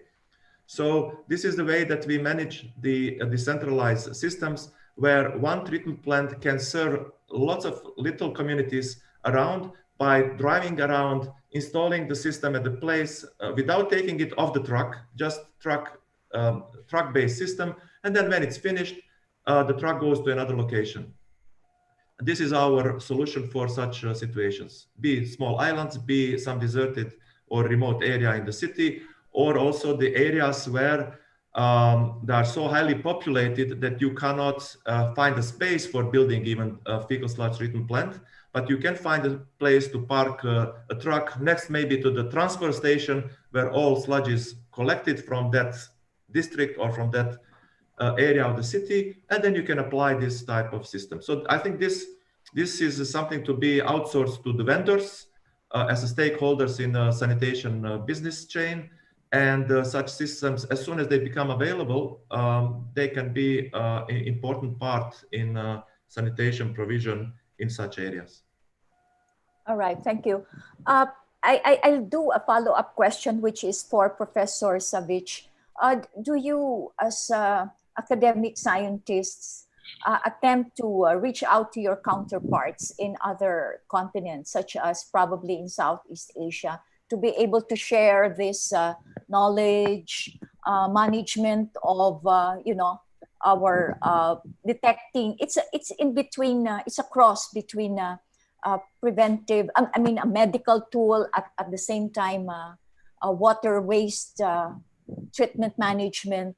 But are the counterpart scientists have been reached to be able to share this technology probably? Yeah, that's a very good question. Since the outbreak of COVID-19, there's been a great interest in sewer surveillance or wastewater-based epidemiology. As I said, for the last 10 years, there's been a program at KWR where I work, but also across Europe, looking, for example, in the use of illicit drugs or resistant to antibiotics that we can all detect from sewers.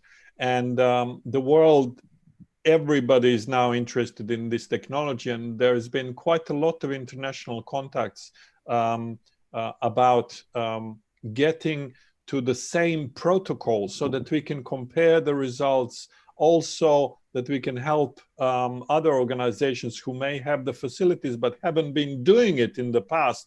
They can convert kind of their processes to do it, and do it in some kind of uniform way, again, so that the comparisons can be done. For example, at the beginning, we didn't know whether we can freeze the samples and then test them later, or they have to be on a lower temperature, but not freezing, which is also the case. So quite a lot of that has been ongoing, and we're still doing that. For example, we have now some work in Africa to try and help organizations there build capacity to do that on their own or with minimum help from our side.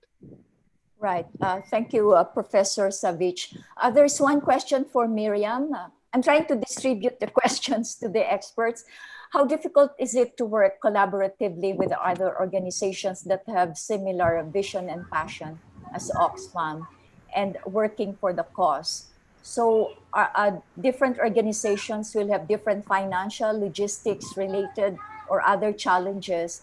So does that act as a barrier in terms of efficiency of execution? It looks to me like Oxfam has a lot of resources to be able to reach out to so large population. So Monette, would you want to answer that question? Yes, thank you so much for that question. Actually, that question is very much related to what I've shared a while ago. Yes, I would say it's challenging to work with the partners, but at the same time, as I mentioned, for Oxfam, we are putting our partners at the center of our work. For us, we don't treat that as a challenge. that this organization are actually having their own processes, but we are actually treating this as an advantage for Oxfam because we can actually collaboratively work and then meet halfway in terms of, let's say, agreeing on at least a minimum requirement, at least a minimum um, um, standards, minimum requirement for both partner and Oxfam to work collaboratively. So it's actually a two-way kind of relationship, depending on what kind of relationship that we are entering, depending if it's a funding or non-funding kind of relationship. So specifically, we need to, together with our partners, we are actually planning on what are the things that we can work together. So there are things that can be decided by our partners. There are things that can be decided by Oxfam or both Oxfam and partners. So we don't actually treat it as a challenge, but that could be a good start off for Oxfam and the partners.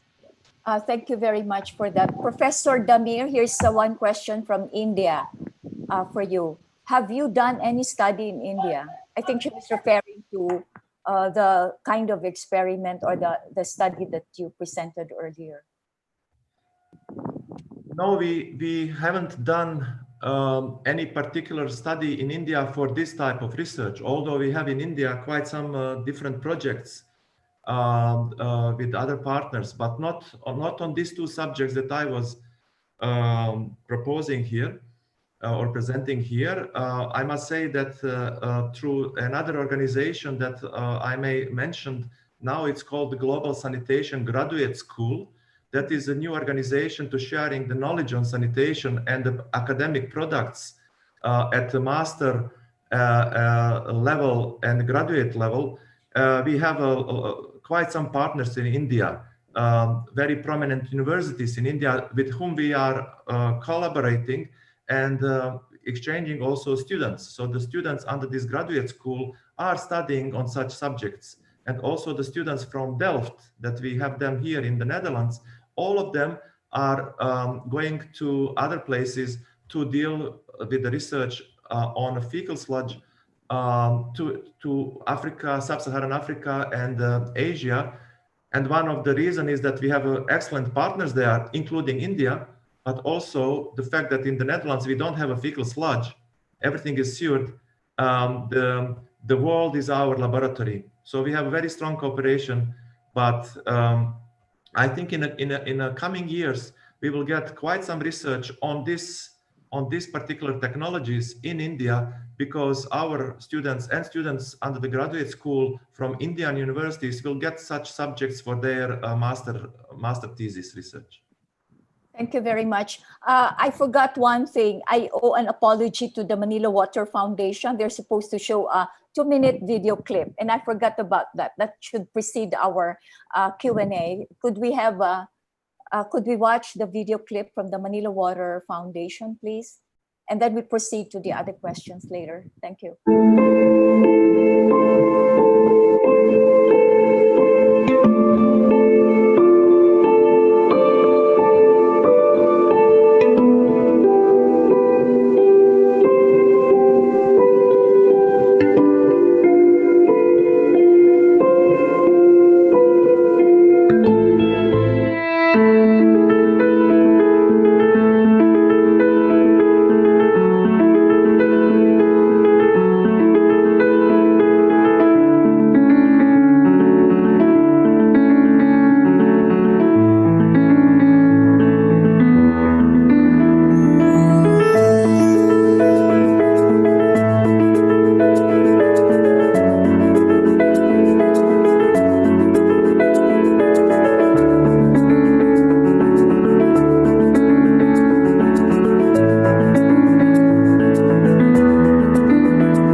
Okay, thank you very much, Manila Water Foundation, for that.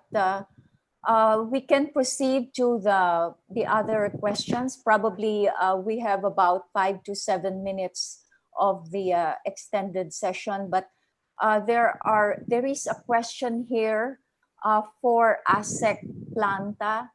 I believe from Eileen Vismonte. I believe the proposal of creating a unified body to deal with all the water issues has been ongoing for a number of years already.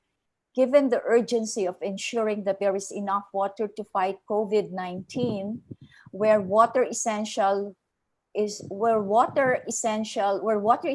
to proper hygiene, how long do you think we have to wait before the proposal becomes a reality? And what are the chances that the current bid to reform water sector will be successful? You're on the spotlight, ASEC Planta. ASEC, do you want to respond to that? Yeah. Eileen is with the Dutch Embassy, and we've been working with her. Maybe this is a planted question, but in a roundabout answer again. We're now in the legislative process, and unfortunately, the executive branch cannot sort of predict the timelines that will happen there. But as we understand it, we have many rounds of discussions now with the House and the Senate and the proposed bills of the executive department. So, and just to mention also that during the last SONA a year ago, the President mentioned the Department of Water and the Water Regulatory Commission as part of the priority legislative agenda. So as far as government is concerned, it's on the fast track, but it requires a collaboration between the executive and the legislative. So that's the best answer that I can give for now, Dr. Edna and Ms. Eileen. Okay, thank you. As a follow-up, probably, in the water reform effort, there is one question that came up. I couldn't locate it now, but I think the question is, why does the Department of Science and Technology, why is it not involved in the whole convergence effort? I think science and technology are very key to this effort on reforming the bureaucracy. Could you answer that as well, ASEC?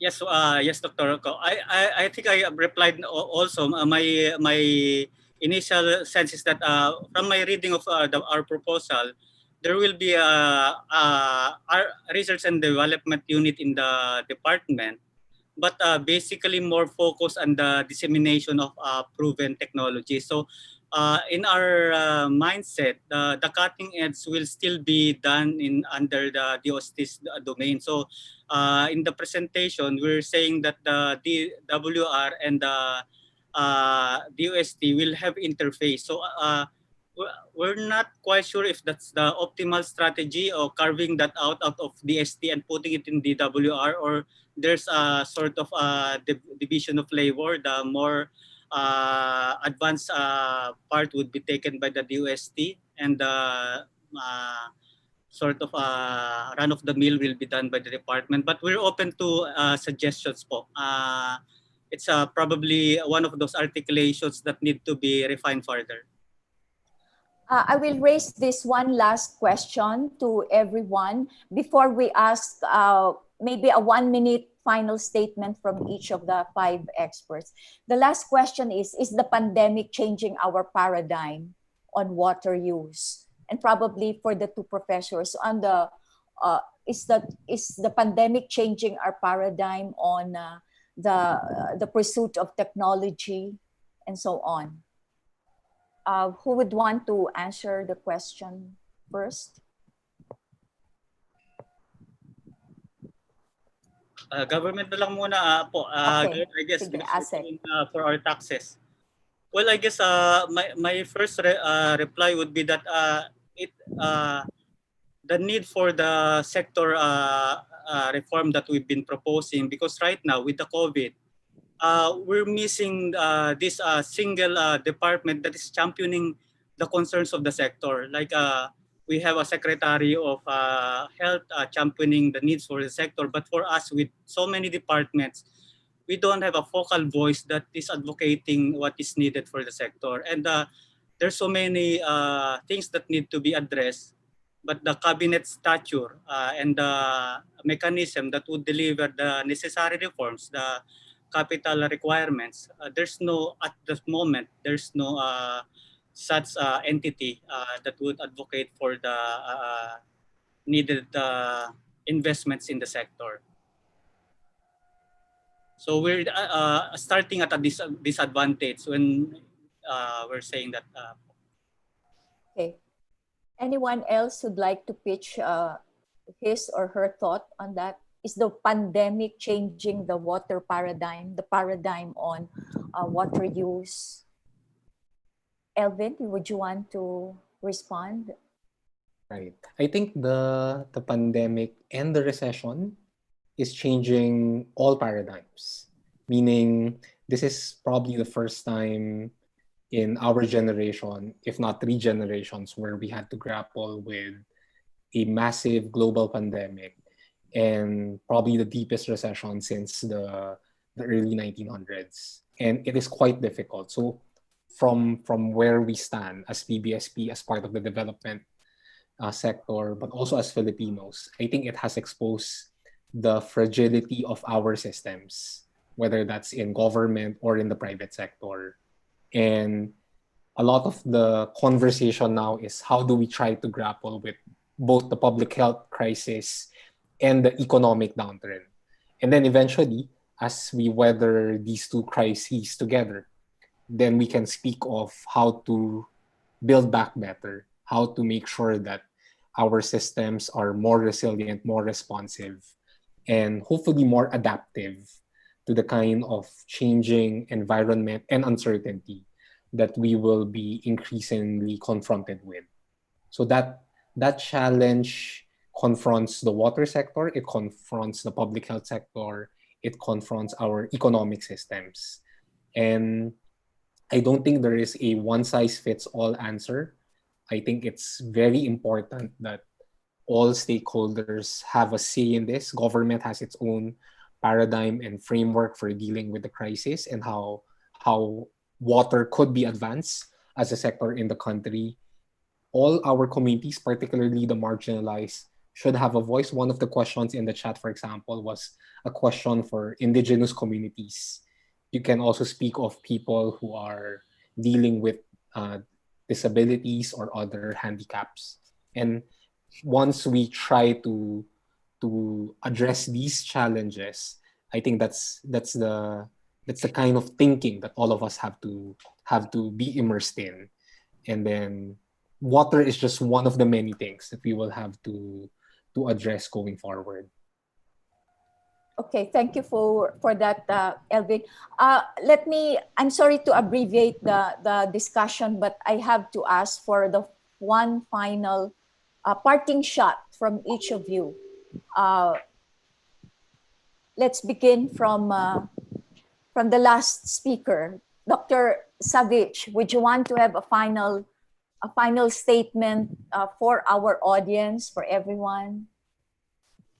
Thank you. Just maybe related to the last question as well, I think that the water has become much more prominent due to this COVID situation, washing of hands and basic hygiene, and now sewers and waste part of the water cycle became more prominent in people's minds. So I believe that is very important. And also, if we think about digitalization, how we are using now Zoom and everything, overnight we became digitalized in that sense. So I would say there were quite a few impacts on how we understand, manage, or think of water and wastewater. Thank you again for inviting me. It's our pleasure. Thank you very much for that statement. Professor Damir. Yes, thank you. So I really wish, and I also hope, and I'm quite confident that this situation caused by a pandemic will go as fast as possible, go away, so we come back to kind of a new normal, but not coming back to our ordinary lives, because I think during this couple of months and probably also months to come, we also had a time to revisit our lives and our behavior and the values that we have created. And when something like this strikes, then you start realizing what are the real values and what are the real priorities. And I think that should not be forgotten when we come relatively quickly into normal life.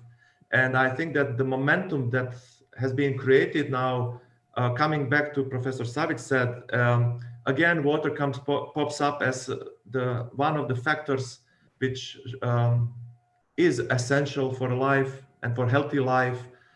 The sanitation comes back as a pillar of the society, and then we forget it again when the other issues come. So what I would like to say, we should not quickly go into normality.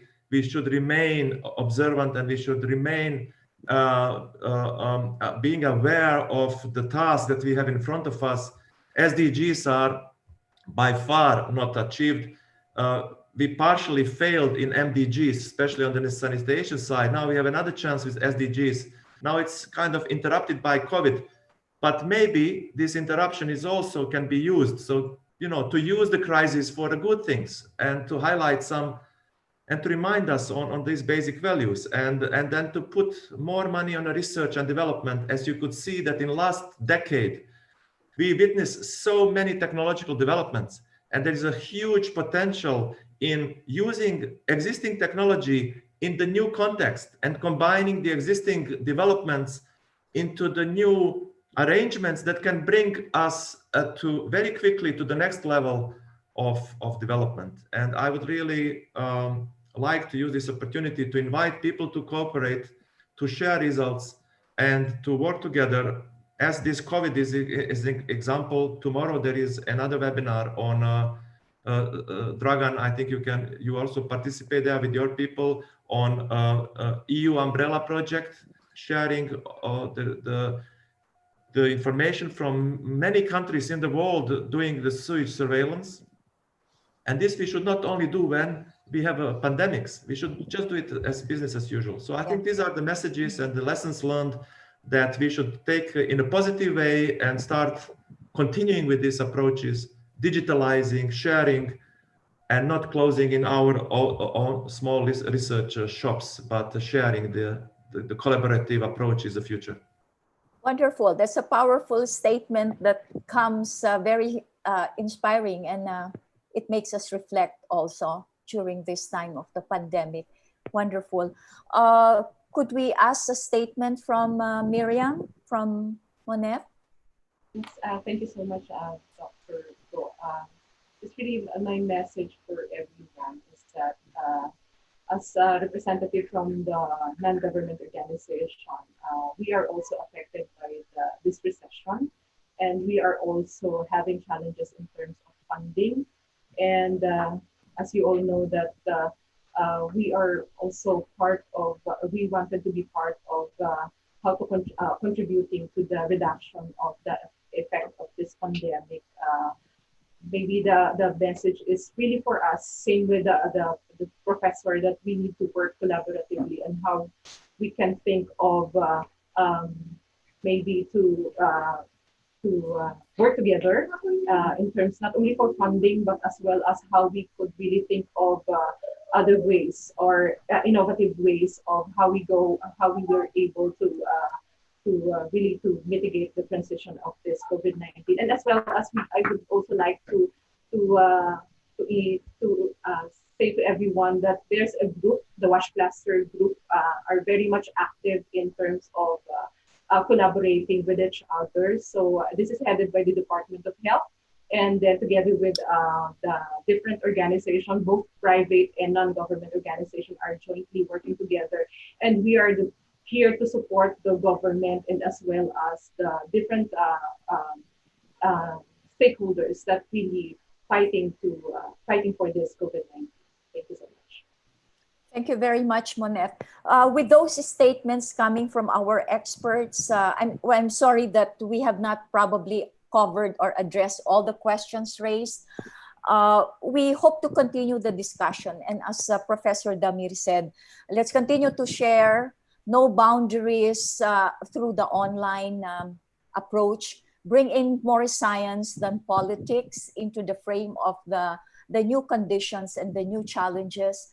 The simpler is the way to go, and the more rational one to go for the days ahead. So with that, I'd like to end this webinar, and we cannot thank you enough for sharing your experience, your discovery, your scientific knowledge, your proposals, and we hope that on behalf of the University of the Philippines, CIFAL Philippines, and the UNITAR, we hope everyone is safe, everyone keeps well. Thank you very much, and let's be strong and let's keep communicating and sharing.